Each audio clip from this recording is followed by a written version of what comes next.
5টা বছর আগে আমার একটা পরকীয়া ঘটনা ধরে আমি আর রিয়া আলাদা হয়ে যাই। শেষবার যখন রিয়ার সাথে কথা হয়েছিল তখন সে বলেছিল, তোমার এমন চরিত্র নিয়ে তুমি কখনো সুখী হতে পারবে না, ভালো থেকো। রিয়া একটু শ্যামলা বর্ণের ছিল। আমাদের বিয়েটা বাবা মা পছন্দ করে করিয়েছিলেন। মেয়েটা শ্যামলা বর্ণের হওয়ায় আমি অনেক না করেছিলাম, তারপরও আমাদের বিয়েটা হয়েছিল। বিয়ের কিছুদিন পর আমি একটা অন্য মেয়ের সাথে পরকীয়া সম্পর্কে জড়িয়ে পড়ি। সেটা নিয়ে পরিবারে অনেক অশান্তি। সেজন্য রিয়া গোপনে অনেক কান্না করত। দুজনে দুপাশ হয়ে শুইলে তার ফুপিয়ে ফুপিয়ে কান্না করার শব্দ আমার কানে আসে। কখনো জানতেও চাইনি তার কান্নার কারণটা। এত কিছুর পরেও তার কোনো অভিযোগ নেই। সকালে ঘুম থেকে উঠে রিয়া ঠিকই চা এনে দেবে। কতবার তার হাত থেকে চায়ের কাপ নিয়ে ফ্লোরে ছুঁড়ে মেরেছি সেটার কোনো হিসেব নেই। বিয়ের পর কখনো আমার নিজের হাতে কাপড় নিতে হয়নি। আমি গোসল করে ঢুকলেই সে কাপড়গুলো ওয়াশরুমের বাইরে সাজিয়ে রাখে। রিয়া আমাদের বাড়িতে আসার পর মাকে কখনো রান্নাঘরে যেতে দেখিনি। রিয়া যে 1 বছর আমাদের বাসায় ছিল তার মাঝে 1 সপ্তাহ মনে হয় তার বাপের বাসায় যায়নি। পুরো বছরটা সে আমাকে ইমপ্রেস করার চেষ্টা করেছে।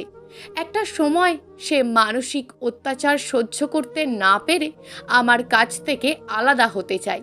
আমি সেদিন হাসতে হাসতে নাচতে নাচতে তাকে আলাদা করে দিই। আজ 5 বছর পূর্ণ হলো রিয়া আমাকে ছেড়ে চলে গেছে। আসলে চলে গেছে বললে ভুল হবে, তাড়িয়ে দিয়েছিলাম। রিয়া চলে যাওয়ার 2 বছর পর বাবা মারা যায়। রিয়া চলে যাওয়ার পর থেকে বাবা মারা যাওয়ার আগ পর্যন্ত আমার সাথে একটাও কথা বলেনি। মারা যাওয়ার সময় আমি অফিসে ছিলাম। এসে শুনলাম মারা যাওয়ার সময় বাবা তার একমাত্র ছেলেকে না খুঁজে ছেলের বউকে একবার দেখতে চেয়েছিল। জীবনের প্রথম ধাক্কাটা খেয়েছিলাম সেদিন। আজ আমার মা মারা গেল। রিয়া যাওয়ার পর থেকে মা প্রয়োজনের বেশি আমার সাথে একটাও কথা বলতো না। ভাত দিচ্ছি খেতে আয়, এই কথাটা ছাড়া আর বেশি কিছু বলতো বলে আমার মনে পড়ে না। খুব বেশি কান্না পাচ্ছে যখন মায়ের আলমারিটা খুলে দেখলাম রিয়া যাওয়ার পর থেকে আমার দেওয়া একটা শাড়িও মা পরেনি। কখনো বলতো না আমার জন্য কিছু লাগবে বা লাগবে না, তবুও আমি অনেক কিছুই এনে দিয়েছিলাম, যেগুলো যেভাবে এনেছি সেভাবেই এখন চোখের সামনে দেখতে পাচ্ছি। আমার ওপর এতটা অভিমান নিয়ে মা পৃথিবী থেকে বিদায় নিয়েছে। মা আমার হাতের ওপর মারা গেছে। মারা যাওয়ার সময় শুধু একটা কথাই বলে গেছে, বাবা তুই ছিলি আমাদের একমাত্র সন্তান, তোর ভালোবাসায় কমতি ভেবে আমরা 2টা সন্তান নিইনি। তারপরেও আমাদের মুখের দিকে তাকিয়ে রিয়াকে মেনে নিতে পারিসনি। তোর বাবা মারা যাওয়ার আগে প্রতি রাতে শুধু এই কথাটা বলে কান্না করত, মেয়েটা অনেক ভালো ছিল রে। আমার পরকীয়ার সম্পর্ক ছিল 2 থেকে 3 মাসের মতো। এই 2 থেকে 3 মাস আমার কাছ থেকে মা বাবা রিয়া এবং 5-5টা বছর কেড়ে নিল। আজ বুঝছি ভালো থাকার মানেটা কি। কত সুখী হতাম যদি বাবা মারা যাওয়ার আগ পর্যন্ত আমার সাথে আগের মতো সব কথা বলতো। কত সুখী হতাম মা যদি আগের মতো আমার বন্ধুর মতো থাকতো। কিন্তু বুঝতে পারছি না আজ কেন এসব ভাবছি। সেই 5 বছর আগে যদি ভাবতাম তাহলে আমার জীবনটা অনেক সুন্দর হতো। এখন পুরো একটা বাড়িতে আমি একা, কাউকে জড়িয়ে ধরে কাঁদবো সেই উপায়টাও নেই। নিজে নিজে কান্না করছি, নিজে নিজে চিল্লাতে চিল্লাতে আকাশ বাতাস ভারী করে ফেলছি, কিন্তু সব কিছুই যেন আমার থেকে বিমুখ হয়ে গেছে। আকাশের দিকে তাকিয়ে কিছু বললেই আকাশ যেন উল্টো আমাকে বলতেছে, সব কিছুর জন্য তুই দায়ী। আজ নিজেকে খুব বেশি অপরাধী মনে হচ্ছে। রিয়া চলে যাওয়ার সময় কথাটা যা বলেছিল সেটা যেন অক্ষরে অক্ষরে সত্যি হয়ে গেল। আজ 5 বছর পর রিয়ার নাম্বারে ফোন দিলাম।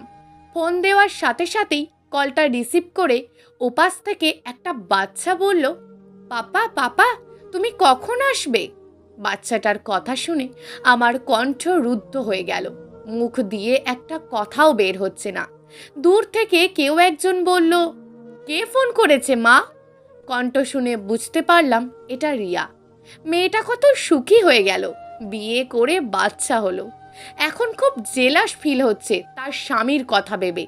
ইচ্ছে করছে দৌড়ে গিয়ে রিয়াকে আমার কাছে নিয়ে আসি, জড়িয়ে ধরে অনেক কান্না করি, রাত দিন কান ধরে ক্ষমা চাই। কিন্তু সেটা তো আর সম্ভব নয়। সে এখন আরেকজনের বউ। তাছাড়া আমার মতন খারাপ একটা মানুষকে কেন সে জড়িয়ে ধরবে? ওপাশ থেকে রিয়া বলছে, দাও মা, ফোনটা দাও, দেখি কে ফোন করেছে। এরপর আর কোনো কথা শুনতে পেলাম না। হয়তো আমার নাম্বার সে চিনতে পেরেছে, তাই কোনো কথা বলতে চাইছে না। আমিও কেমন বোকা, তার কাছ থেকে কথা শোনার আশা করছি। তার কণ্ঠ শুনতে পেয়েছি, সেটাই তো অনেক। ফোনটা যদি তার কাছে থাকতো তাহলে হয়তো কণ্ঠটাও শোনা যেত না। আমার মতন জঘন্য একজন মানুষের সাথে তার কথা বলা উচিত নয়। এসব ভাবতে ভাবতেই ফোনটা কেটে দিলাম। মায়ের সাথে সাথে আমার চোখ থেকে ঘুমও বিদায় নিল। বালিশে মাথা রাখলেই চোখের দুকোনা দিয়ে অজস্র পানি বেরিয়ে যাচ্ছে। মুছতে মুছতে ভাবছি, শুধু কান্না নয়, এখন যদি মরেও যাই, একটা লোকও নাই যে আমার জন্য দুফোঁটা চোখের পানি ফেলবে। আজ আমি এতই একা। একটা মুহূর্তের জন্য ওই পরকীয়ার সম্পর্কটার ব্যাপারে ঘৃণা ছাড়া আর কিছুই মাথায় আসছে না। অথচ একটা সময় ছিল রিয়ার প্রতি ঘৃণা আর পরকীয়ার প্রতি মায়া। আজ পরকীয়ার প্রতি ঘৃণা আর রিয়ার প্রতি মায়া হচ্ছে।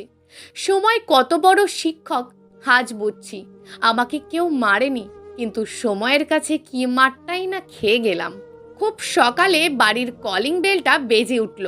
চমকে উঠলাম, কারণ মা মারা যাওয়ার 3 দিন পর কেউ একজন বাড়ির কলিং বেলটা বাজালো। দরজা খুলতেই আরও বেশি অবাক হলাম। দেখলাম রিয়া একটা বাচ্চা মেয়েকে কোলে নিয়ে দরজার সামনে দাঁড়িয়ে আছে। বুঝতে পারছি না এমন সময় আমি কি করব, আমার কি করা উচিত।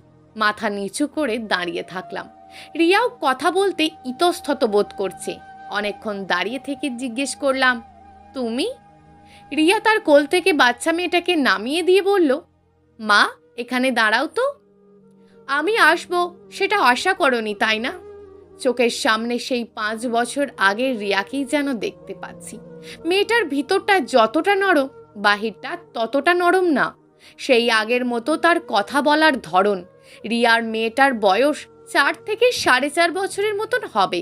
হয়তো এখান থেকে গিয়েই বিয়ে করে ফেলেছে। মেয়েটা দেখতে একদম তার মায়ের মতন হয়েছে। আমি কিছু না বলে তার আশপাশ দেখছিলাম। সে কি একা আসছে নাকি স্বামীকে নিয়ে এসছে? তারপর দেখলাম তার পিছনে একটা সুটকেস ছাড়া আর কিছু নেই। কাউকে দেখতে না পেয়ে বললাম, একা আসছো কেন? অন্য কেউ আসার কথা নাকি? আচ্ছা, আমরা কি বাইরে দাঁড়িয়ে কথা বলবো নাকি ভিতরে যাব? আমি আমতা আমতা করতে করতে বললাম, আসো। ঘরের ভিতরে ঢুকে সে তো আগুন। কি অবস্থা করে রেখেছো ঘরটার, একটু গুছিয়ে রাখাও তো যায়। এই বলতে বলতে সে আমার রুম গোছাচ্ছে। আমি সোফায় বসে রিয়ার দিকে অপলক দৃষ্টিতে তাকিয়ে থাকলাম আর ভাবছি, মেয়েটা কত সহজ সরল। এমন একটা মেয়েকে আমি কত কষ্ট দিয়েছি। পাশ থেকে ওর বাচ্চাটা আমার দিকে আঙুল দিয়ে বারবার বলছে, মাম্মা মাম্মা, এটা কে? রিয়া চুপচাপ রুম গুছাতে থাকলো। হঠাৎ খেয়াল করলাম তার হাতে আমাদের বিয়ের একটা ফটো। এটাই আমাদের একমাত্র স্মৃতি, যেটা বিছানার পাশে ছিল। রিয়ার চোখ দিয়ে নীরবে পানি বেরিয়ে যাচ্ছে। হয়তো বিয়ের কথা মনে পড়ছে। সাহস নিয়ে এক নিঃশ্বাসে বলে ফেললাম, রিয়া, তোমার স্বামী আসেনি? সে কেমন আছে? নিশ্চয়ই সে আমার মতন এত স্বার্থপর না, তাই না?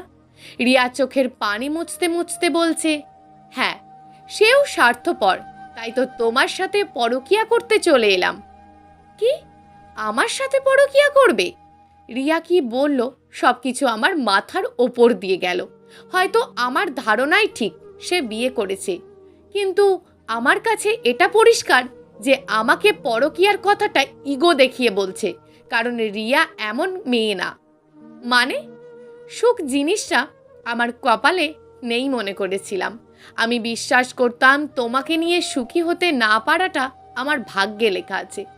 বিধাতা হয়তো আমার কপালে সুখ রাখেননি, তবুও আমি এই বিছানার একপাশে সারা জীবন পার করে দিতে চেয়েছিলাম। এত কিছুর পরও আমি নিজে কান্না করে আমার দুঃখগুলো ঢেকে রাখার চেষ্টা করেছিলাম। যেদিন আমি রাগের বশে চলে যাব বলেছি আর তুমিও আমাকে আটকালে না, সেদিন মনে করেছিলাম আমার জীবনের শেষ দিন, কিন্তু আমার ভাগ্য ছিল তাই বেঁচে গেছি। তোমার কি মনে আছে একদিন প্রচণ্ড ঝড় বৃষ্টি হচ্ছিল? বিয়ের পর তুমি আমাকে স্ত্রীর মর্যাদা দিয়েছিলে শুধুমাত্র সেদিন। হয়তো তুমি অবচেতন মন ছিলে। যাই হোক, সেই রাতের ফসল হচ্ছে আমার মেয়েটা। যেদিন এখান থেকে চলে যাচ্ছিলাম সেদিন আমি আমাদের বাসায় যাইনি, গিয়েছিলাম সুইসাইড করতে, কিন্তু আমার মেয়েটা সুইসাইড করতে দেয়নি। আমার মনে হলো পেটের ভেতর থেকে সে বলছে, মা আমি তো কোনো অন্যায় করিনি, আমাকে মেরো না। এইসব ঘটনা শ্বশুর জানতো, কিন্তু আমি বারণ করেছিলাম তোমাকে কিছু বলতে। আমি চাইনি তুমি আমার প্রতি দয়া করো। আমি চেয়েছি তুমি আমাকে ভালোবাসো। আমি চেয়েছি তোমার মাঝে অনুশোচনা বোধ সৃষ্টি হোক। আমার জীবনের কঠিন সময় তুমি স্বার্থপরের মতন আমাকে ছেড়ে দিয়েছিলে, কিন্তু আমি পারিনি তোমার কঠিন সময়ে তোমাকে ছেড়ে থাকতে। কেন জানো? অল্প দিনে বড্ড বেশি ভালোবেসে ফেলেছিলাম।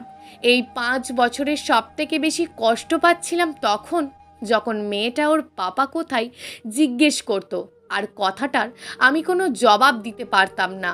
আমার ফোন যদি ওর হাতে থাকে, যে কেউ কল দিলে ও পাপা পাপা বলে ডাকতে থাকে। একটা মেয়ের জীবনে সন্তানের কাছে তার পিতার পরিচয় না দিতে পারার মতন আর কোনো কষ্ট নেই। আমি নিজের কানকে বিশ্বাস করতে পারছিলাম না। মেয়েটা নিজের মধ্যে এত কষ্ট লুকিয়ে রেখেছে। রিয়া কথাগুলো বলে খাটের এক কোনায় বসে অবুঝ শিশুর মতন হু হু করে কান্না করতে করতে বলছে, তুমি হয়তো ভাবছো তাহলে আজকে কেন আসলাম, কারণ গতকাল তোমার ফোন পেয়ে বুঝেছিলাম তোমার মতন স্বার্থপর একটা মানুষ কখনো কোনো কারণ ছাড়া ফোন দেবে না। মা বাবা দুজনের মৃত্যুর খবর আমি শুনেছি, তারপরেও আমি তোমাকে দেখা দিইনি, কারণ তোমার মধ্যে অনুশোচনা বোধ না আসলে কখনো ভালোবাসার আসল অর্থটা তুমি বুঝতে না। মেয়েটাকে কোলে নিয়ে রিয়ার সামনে গিয়ে বললাম, আমার মেয়েটার নাম কি রাখছো? সে নিচের দিকে তাকিয়ে আছে। স্পষ্ট দেখতে পাচ্ছি তার চোখের পানি টপ টপ করে নিচে পড়ছে। আমি পাশে বসে ওকে জড়িয়ে ধরতে চাইলাম, কিন্তু সে এমন জেদ করে বসে আছে তাকে কোনোভাবেই ধরতে পারছি না। খুব বেশি জোর করে তাকে জড়িয়ে ধরে বললাম, হ্যাঁ আজকে বেশি করে কেঁদে নাও, এরপর কখনো এই চোখে পানি আসতে দেব না। ভালো কিভাবে বাঁচতে হয় সেটা তুমি আমাকে শিখিয়েছো, এখন ভালোবাসার পরীক্ষাটা আমি দেব। প্রিয় দর্শক, এই গল্পটা আপনাদের কেমন লাগলো তা অবশ্যই একটি কমেন্ট করবেন। আর যদি গল্পটা আপনাদের ভালো লেগে থাকে তাহলে ভিডিওটিতে একটি লাইক করে দেবেন, এবং এই ধরনের ভিন্ন স্বাদের গল্প শোনার জন্য চ্যানেলটিকে অবশ্যই সাবস্ক্রাইব করে আমাদের সঙ্গে যুক্ত থাকুন।